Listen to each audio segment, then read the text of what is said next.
Hello everyone, AmyR here with Prairie Paper and Ink, back with another Halloween video. This time, not cards.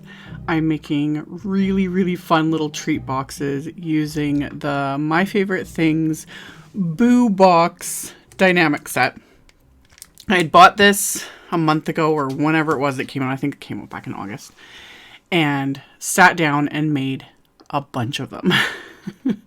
Once I started with one, the wheels started turning and I was like, I could do different variations on this. So for the first one, I'm just creating the box as intended. So you die cut the base twice to create your box, which I've die cut from black cardstock. And then there's all these little wafer dies in the set to create the facial features and the wings for this little bat. So I've die cut them from various cardstock. So I've got the mouth in green. There's a little tongue wafer die. So I did that in pink. Little fangs in white. There's a little wafer die with two small circles. Those are meant to be the cheeks. So I die cut those from a lighter pink cardstock. And I'm adhering everything together using craft tacky glue, my reverse tweezers, and my Studio Katia embellishment wand. And then for the eyes, there's a larger wafer die that cuts two different size circles. So you get wonky little eyes. And then a wafer die that cuts two slightly smaller circles for the color part of the eyes. And then I actually used the little cheek wafer die to do pupils, and just die cut black cardstock scraps. Another option would be to just use Google eyes. If I had I have a bag of them somewhere. I can't find anything lately. I will link to a bunch of options though, because there's even like glow in the dark Google eyes, that sort of thing. Like if you're doing a bunch of these, that would save a ton of time, and plus it'd be super cute. So I'll have links with the supplies to a bunch of options. So I adhered all the little elements to create the face. And then to create the box, it's super simple. I just applied 3/8 inch Scor-Tape to the 4 little side flaps. And then I put 1 inch Scor-Tape on the bottom portion of just one piece. You could just use the other Scor-Tape, just do 3 pieces. But since I have all the sizes, this is more convenient. So I've got my Scor-Tape applied. I haven't peeled off the backing. And now I'm just folding everything on the score lines. When you die cut this, it scores everywhere as well. So all I got to do is fold in all of these score lines on both pieces. Once I have everything folded so that I can assemble this, the first step is I will peel off the backing on the large piece of Scor-Tape on the bottom of this little box. So peel that off, and then I just need to line up these two pieces together. Once those are lined up, I can press the Scor-Tape down, and then I'm going to start assembling just the sides. So I just do one at a time, peel off the backing, line that up, press it down, and then go on the next one and just keep rotating until I've got all 4 sides adhered, and this box is complete. Super simple, little to no effort. Just die cut, apply your adhesive, fold, adhere. That's it. So I've got the box base. Once that's, assembled, I'm going to adhere the little face to it, and for that I'm just using my craft tacky glue again. So adhering that into place, so I just started with the little mouth, and then I'll adhere the little eyes. And then once those are adhered into place, and like I said, you could do Google eyes, so like there's peel and stick versions or adhesive versions, whatever you want to do. It would look really cute, but I ended up making a bunch of these. So yeah, I just did a ton of die cutting, just kind of zoned out and was watching, YouTube and Netflix and that sort of thing, because I made a bunch of these for my kids. It's going to be so fun. Anyway. The wings also have a little tab on the edge of them with a score line. So you just fold in that little tab. I just added a little dab of craft tacky glue, stuck them onto each side of the box, and that assembles this little boo box. So I started with this one. So it's a little bat, super cute. And then I did one in gray without the wings. So I was kind of thinking almost like a little vampire. So I did the mouth red, a little pink tongue, the eyes, and no wings. So that was simple. And then I started thinking, and I did a third box, this one in green. And then I used the base wafer die there and just die cut scraps of black cardstock, just with the top portion. So I have that jagged edge. And then I'm just going to trim that down a little bit with my paper trimmer. And then I'm going to adhere that upside down on the top of the card. Because I started thinking, I was like, if I do that, that'll create the hair. And then I've got a little Frankenstein's monster box. So adhered that with the Craft Tacky glue just along the top. You could do both sides if you wanted, but all of these, I only did one side. Again, saves time. Doesn't need to have anything on the back. And then I did the little mouth and the eyes.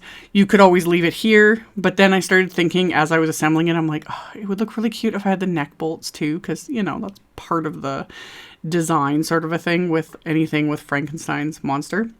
So to create little neck bolts, I just took scraps of the same gray cardstock and I die cut the smaller eye wafer die with that gray cardstock. So I just have a smaller gray circle and I'm going to cut that circle in half just using my paper trimmer. You can use scissors. I didn't need to use the paper trimmer for this, but it's just habit.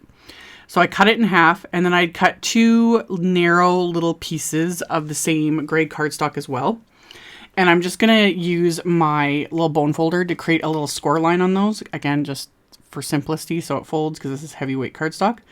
So now I've got little tabs on one end of each of these little gray pieces. And then I'm going to adhere a half circle to each one of those pieces, and that's going to create a little neck bolt.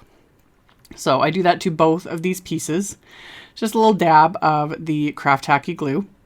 And then once I have both of these assembled, I'm just going to adhere the little tabs to the sides of the little Frankenstein monster box in the same way I did the wings on the bat box, so that he's got his little neck bolts. It was just, again, I had so much fun making these. I spent all day, no joke, it took me all day to create all these because I did multiples of every single box. Because that's actually what we're going to do with our kids. We're not taking them trick-or-treating this year for obvious reasons. But I wanted to do some sort of scavenger hunt around the house and, you know, been debating on how to do that. And then I bought this wafer die set and I was like, oh, I could do multiples of these so the kids each have several. And plus, because my kids will play with them until they completely destroy them.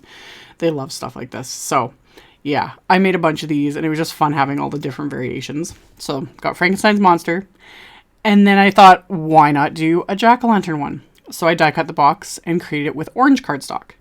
And then I die cut the eyes and the mouth from black. I used the little tongue wafer die and die cut green cardstock to create leaves. And then the eyes, the base was in black. And then the like pupil or color area I did just with white. And then the little fangs I die cut a couple of times from the same orange cardstock. And I'm adhering them over on the mouth with the Craft Tacky glue, just using my reverse tweezers because everything else is really simple to grab, but these are smaller. So my reverse tweezers, I rave about these every time I show them in a video. Absolute must-have tool. This is one that I have multiples of because they do like to grow legs. Like the other things that I can't seem to find half the time, like the Google eyes and the cheesecloth strips that I'll get to in a minute. So adhere those into place to kind of create a jack-o'-lantern style mouth rather than like trimming with scissors and anything like that. Although you could do that and it would look cute too. So adhere that, and then I'm just going to adhere those into place. So adhere the mouth and the 2 little eyes, and then the 2 little green leaves I'm going to pop right onto the top of the box. So then I have a jack-o'-lantern box. So we've got the bat, a vampire, Frankenstein's monster, and a jack-o'-lantern. And again, you could step these up. Like I thought about like ink blending kind of darker orange onto these ones, you know, to kind of give the illusion of like an actual pumpkin shape, that sort of thing. But again, I was making so many and I had cardstock scraps and just anyway, so many options. So that was box number 4. And then I started thinking again and I was like, oh, I could do a mummy. So I did a craft one with just the eyes and the mouth, no fangs, no cheeks, nothing. And pulled out cheesecloth because I couldn't find, I have the Tim Holtz Idea-ology ribbon strips that are basically like a cheesecloth type material.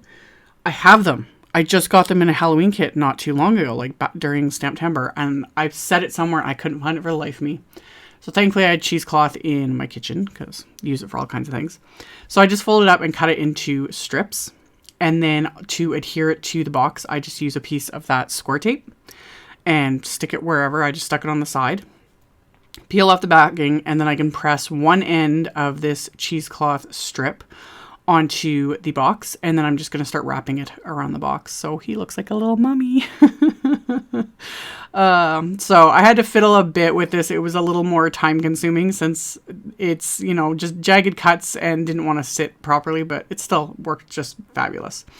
So wrap this around until I had used up this entire strip, and then once I came to the end of it, I'm going to do the exact same thing. I'm just going to put on one more little piece of the Scor-Tape.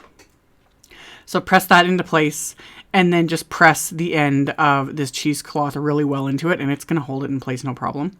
So press that into place, peel off the backing, press the cheesecloth end into that, trim off a little bit of excess, and then I just kind of shift a little bit of one of the other wrapped around pieces just to kind of cover that end, and then fiddle with it till I was happy with it.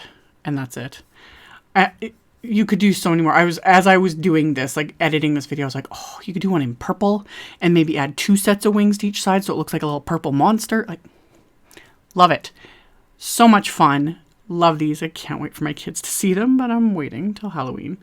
And they hold a ton of candy. I went and got a bunch of Halloween candy, filled them all up so I could take photos, of course. And then so I can gorge myself while I'm editing videos because it's all up in my office. But anywho, as always, there'll be a link below my video to my blog post. There'll also be a supply list. I'll link to all the supplies I used as well as to a bunch of options for googly eyes. So you guys can check that out below if you're interested. Thank you all so much for watching and subscribing and thumbs upping and commenting. I really appreciate it. And I'll see you all very soon in the next video. Bye!